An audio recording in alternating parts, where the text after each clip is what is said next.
Picture this. You roll up the gravel drive to the 10 acres you bled for. Heart already singing because after a brutal year away you're finally home and there they sit. Two gleaming, freshly painted, fully landscaped McMansions plop dead center on what used to be your empty meadow like some billionaire copy-pasted his ego twice.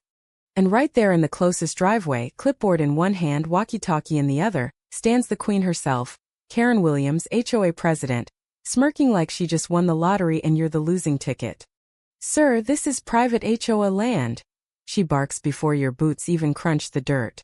Step away before I call security. Security. On my land. I almost laughed, except the rage tasted too metallic.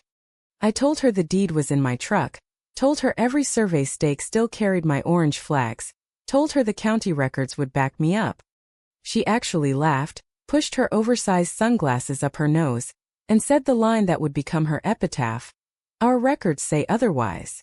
That was the exact second I decided I wasn't going to scream. I was going to smile, nod, and quietly dismantle her entire fake empire brick by ridiculous brick. Because here's what Karen didn't know while she stood there playing neighborhood dictator. I hadn't been gone because I disappeared. I'd been gone because my mother's cancer fight turned into a year-long war. And family doesn't wait for convenient timing. But every single month I'd paid the taxes, every quarter I'd checked satellite imagery, every week I'd refreshed the county portal. I left the land guarded by paper, steel stakes, and 3 hidden trail cams I'd installed the day I locked the gate. Karen thought she was stealing from a ghost. She was actually stealing from a man who'd spent 12 months turning patients into a loaded gun. I played dumb that first morning. Let her lecture me about community standards, while her walkie-talkie crackled with some lackey reporting, the intruder is still here. I even thanked her for the welcome. The way her face twitched when I said that, priceless. She had no clue the real show was just starting. By sunset the first yellow violation notice was stapled to my gate like a wanted poster. Unauthorized vehicle storage. My 10-year-old pickup parked on my own dirt. The fine. $300. I peeled it off, folded it neatly, and tucked it into the binder I'd already started labeling Karen's greatest hits. Day 2 she escalated like a pro. 2 more notices fluttered under my windshield wipers while I was inside making coffee. Backdated HOA dues, $1 $247, and failure to maintain community aesthetic. I laughed so hard I almost choked. Community? I didn't even live inside their cookie-cutter gates. My 10 acres sat outside the original plat, county records crystal clear. But Karen had apparently redrawn the map in Microsoft Paint, and decided reality could catch up later. I still didn't argue. I just waved at the security camera she'd illegally mounted on the shared fence line, smiled big, and went back to reviewing trail cam footage from the night before. There she was at 2:17 a.m., flashlight in mouth, directing 2 guys in reflective vests to yank my original survey stakes and replace them with crooked ones. Amateur hour. My cams recorded 4K, time-stamped, GPS tagged. Karen was building her case. I was building a felony file. The neighborhood Facebook group lit up by Wednesday. Karen's pinned post, complete with zoomed-in photos of my half-built cabin foundation she'd labeled eyesore, called me a hostile outsider threatening property values. The comments poured in like cheap wine at a book club. We can't let people like that ruin the vibe. Typical rule breaker. One soccer mom even wrote, if he wanted to belong, he'd follow the rules. I screenshotted every single one. Later I'd print them in color, and use them as evidence exhibit A through Z. But the real gut punch came when my neighbor Mark, the guy I'd shared beers and fence-mending weekends with, crossed the street when he saw me at the feed store. He wouldn't meet my eyes. Karen says your paperwork's messy, man. Says you're refusing to cooperate. I just nodded, bought my bags of seed, and walked away. Inside, though, I was already picturing the look on his face when the truth dropped. By week 3 the harassment had become performance art. They blocked my only access road with orange cones and a hand-painted sign that read, HOA Maintenance, do not enter. When I moved the cones, a board member materialized like a bad magician. Safety concerns. I asked which safety concern justified 2 6,000-square-foot houses on rural-zoned land. He didn't have an answer. He just radioed Karen. She arrived in her golf cart like a general inspecting troops, Pastel cardigan flapping, voice dripping fake concern. We're only trying to protect everyone, dear. Dear. I almost lost it right there. Instead I pulled out my phone, hit record and asked sweetly, does everyone include the guy whose land you're currently standing on without permission? Her smile froze so hard I heard the Botox crack. That night I sat on my porch with a beer in the binder, flipping through months of evidence like a greatest hits album. Trail cam stills of Karen's crew trampling my flags. Time-stamped photos proving the mansions went up while I was 1,800 miles away changing my mother's 4 bags. County zoning codes printed in red highlighter screaming that multi-unit development was illegal as hell out here. And the cherry on top, the title insurance policy that explicitly stated any unauthorized structure built on the insured parcel becomes the legal property of the title holder. I raised my bottle to the dark silhouettes of those 2 mansions stealing my sunset. Enjoy the view while you can, ladies. Rent's about to come due. The escalation hit warp speed the moment Karen realized polite bullying wasn't working. She called an emergency neighborhood watch meeting, and somehow convinced half the block I was running an illegal Airbnb out of a cabin that didn't even have walls yet. The flyers she slid under doors showed my truck with the caption potential squatter. Report suspicious activity. I found one tucked in my mailbox and actually laughed out loud, black humor at its finest. Here I was, the guy who'd paid cash for raw land so I could escape rules, now being treated like public enemy number 1 by the queen of rules. But every fake flyer, every whispered rumor, every cold shoulder at the gas station was just more rope for the noose I was quietly weaving. I spent my evenings on the phone with my property attorney Ellis, feeding him fresh screenshots and footage. Ellis didn't do outrage. He did spreadsheets. We're at 37 documented trespasses, he said one night. Keep him coming. The judge is gonna love this. Meanwhile, Karen was busy digging her own grave deeper. She'd started personally inspecting my property, meaning she'd walk right past my no trespassing signs with a tape measure and a smug little notepad, muttering about non-compliant structures. One afternoon I watched from the tree line as she tried to pull up one of my new reflective stakes. The thing didn't budge. She almost threw her back out. I caught it all on the upgraded trail cam. I'd moved closer. Later I zoomed in on the frame where her face was pure cartoon frustration, and saved it as my phone wallpaper. Small joys. The community started cracking too. People I'd never met began leaving anonymous notes on my gate. We know something's off. Karen's been weird about that parcel for months. Even Mark finally cracked and texted me at 1 a.m. Dude, she told us you forged your own deed. I'm starting to think she's full of it. I didn't reply. Silence was still my sharpest weapon. Then came the county inspector, Karen's supposed ace in the hole. He rolled up in his official truck, took one look at the mansions, and immediately started nodding like he was in on the con. Markers don't match our files, he declared without even walking the line. I handed him my original survey packet anyway. He barely glanced at it before saying, "You should have been here." Things change. I smiled the same smile I'd given Karen that first day. They sure do.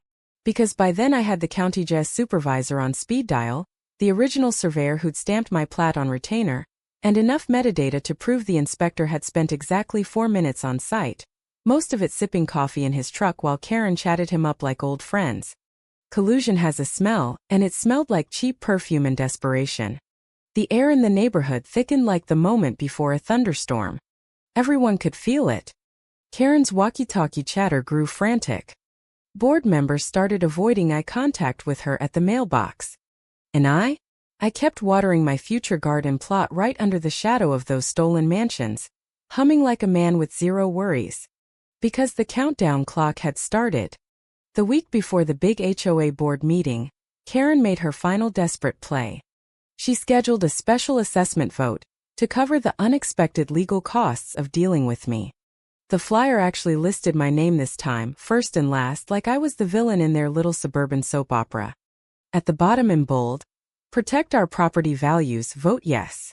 I showed up at the community center early, binder under my arm, Ellis and the county GIS guy flanking me like bodyguards. The room smelled of burnt coffee and fear.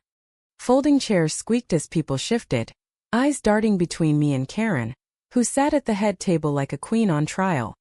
Her pastel cardigan was buttoned all the way up, but her neck was flushed the color of a stop sign. She called the meeting to order with that same clipped voice that had started this whole nightmare. "We have a serious threat to our community standards tonight," she began, glaring straight at me. "This individual has refused every reasonable request, and now claims ownership of structures that were built in good faith under HOA oversight." Ellis didn't even let her finish the sentence. He stood, calm as a surgeon, and slid copies of the original county plat across the table. "Before we waste everyone's time, let's correct the record." He clicked a button and the projector lit up with the official GIS map. My parcel glowed bright green. The two mansions sat squarely inside it like two ugly tattoos on my land. The HOA boundary stopped 40 feet short. 40 feet that Karen had simply erased with a Sharpie and a prayer. Gasps rippled through the room. Someone whispered, "Oh my God." Karen's mouth opened, closed, opened again like a fish drowning in air. The county GIS supervisor stepped forward next. There was never any annexation vote. No unanimous consent. No recorded documents. What you're looking at is attempted land theft, plain and simple. Karen tried to recover, voice cracking. Our expansion was approved internally. Internally doesn't mean legally, Ellis cut in, voice smooth as silk. He dropped the trail cam stills on the table one by one. Karen directing stake removal. Her board members filming my property like paparazzi. The inspector barely glancing at anything before signing off. Each photo hit like a slap. Then I finally spoke, first time in weeks. I kept it short, quiet, deadly. "You built 2 houses on land I paid for with cash I earned working double shifts so my mother could keep her house. You lied to the entire neighborhood. You tried to bury me in fines while you broke every zoning law in the county. And now," I slid the title insurance clause across the table, "those mansions belong to me." The room detonated. Karen shot to her feet, chair clattering backward. "This is ridiculous. We'll demolish them before we let some outsider." "Actually," Ellis interrupted, tapping the encroachment statute, "you can't. Under state law, structures built on another person's land, intentionally or not, become the property of the landowner." "Congratulations, Karen. You just gifted my client 2 luxury homes." Dead silence for 3 full seconds. Then chaos. Board members started yelling at each other. Neighbors who'd shunned me weeks ago were now standing, pointing fingers at Karen. One woman I'd never met screamed, "You made us all look like idiots." Another guy, Mark, stood up and said loud enough for everyone to hear, "I voted for her. I actually believed her. What the hell is wrong with us?"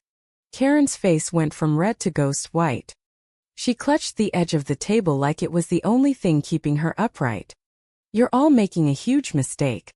Without rules, without leadership." A board member cut her off, voice shaking with rage. "I moved to remove Karen Williams as president effective immediately." Hands shot up so fast the air moved. Even her loyal lapdogs bailed. The vote was unanimous. Karen stood there, mouth opening and closing, while the room applauded like it was New Year's Eve. Security, actual county deputy who'd been waiting in the hallway, stepped in and politely escorted her out while she sputtered about lawsuits and conspiracies. The last thing we heard was her screaming my name like a curse. I didn't smile until the door closed behind her. Then I let myself feel it, the slow, sweet burn of justice finally catching up. But the night wasn't over. The developer who'd actually poured the foundations tried to slink out the back. Ellis blocked him with nothing but a raised eyebrow. "We'll be sending you the bill for the quiet title action. Plus damages." The contractor, who'd been hiding behind his phone the whole meeting, looked like he wanted the floor to swallow him. "We followed the coordinates the HOA provided," he mumbled. "Funny thing about coordinates," the county guy said. "They don't lie. People do." By the time the meeting ended, the HOA was effectively dead. Fines from the county were already being drafted. Tens of thousands for fraudulent filings, illegal construction, and attempting to annex land without authority. The remaining board members looked shell-shocked, like survivors of a plane crash they never saw coming. I walked out into the cool night air with my binder and my 2 new houses. The mansions glowed under the security lights Karen herself had installed. I stood on the porch of the closer one, ran my hand along the railing that wasn't mine yesterday, and really laughed, for the first time in months. Black humor, right? The woman who spent a year trying to evict me from my own land had just handed me the keys to a better life than I'd ever planned. The county moved fast after that meeting. Faster than anyone expected. By Monday morning, official notices were taped to the HOA clubhouse door. Hefty fines, mandatory audits, and an order to dissolve the association within 30 days. The same inspector who'd shrugged at me weeks earlier found himself suspended pending investigation after my trail cam footage went straight to the county attorney. Turns out 4-minute site visit doesn't fly when the video shows you laughing with Karen over coffee, while ignoring every boundary marker. Neighbors started showing up at my gate like lost puppies. The same couple who'd crossed the street to avoid me now brought homemade lasagna and awkward apologies. "We were scared of her," the wife admitted, eyes on her shoes. "She made it sound like you were dangerous." I accepted the casserole, thanked them, and didn't rub it in. No need. The shame on their faces was punishment enough. Even Mark showed up, hat in hand. "I should have asked you first." "I'm sorry." I shook his hand, told him the beers were on me once the dust settled. Forgiveness isn't weakness. It's just smart real estate. The Facebook group flipped overnight. The same people who'd called me a squatter were now posting memes of Karen's stunned face with captions like, "When the HOA president realizes the land isn't hers." Someone uploaded the full meeting recording. Views hit 5,000 in a day. I watched Karen's expression freeze frame on the moment Ellis read the encroachment law and felt that deep, satisfying click of a story ending exactly the way it should. Paperwork day was almost anticlimactic. Ellis and I sat in the county clerk's office while she stamped transfer of title forms, corrected plats, and notarized the quiet title judgment. When she slid the final packet across the desk and said, "Congratulations, you now own 2 luxury residences," I just stared at my name printed next to both addresses. Ellis clapped me on the shoulder. "Told you documentation beats drama every time." Driving back, the mansions looked different. Less like invaders, more like trophies. I kept one for myself, turned the other into a no-rules nature retreat for families going through what my mom went through. No HOAs, no clipboard Karens, just open fields and peace people pay therapists for. The old HOA sign at the entrance came down the next week. In its place, I planted a simple wooden post with one line burned into the wood. "Private property. Mind your own damn business." Karen disappeared for a while. Rumor said she moved 2 counties over and tried to start another HOA. Last I heard, the new neighborhood rejected her application after someone recognized her name. Poetic. Months later, I stood on the ridge overlooking the land I almost lost, coffee in hand, watching sunrise paint the roofs of houses I never asked for but sure as hell earned. Birds nested where construction crews once trampled. My garden was already pushing green shoots through soil that had been scheduled for more McMansions. The fight taught me something the city never could. Power doesn't come from clipboards or walkie-talkies or pastel cardigans. It comes from patience, paper, and the willingness to let liars build their own gallows while you quietly hand them the rope. So tell me, when the HOA president builds 2 luxury mansions on your land, lies to the entire neighborhood, and tries to fine you into oblivion, who's really the criminal? The guy who stayed silent and let the evidence speak? Or the woman who thought rules only applied to everyone else? Drop your answer in the comments. And if you've ever been on the wrong end of an HOA Karen, tell me your story. Because the next time someone tries to steal what's yours, you'll know exactly how to smile, nod, and own them both.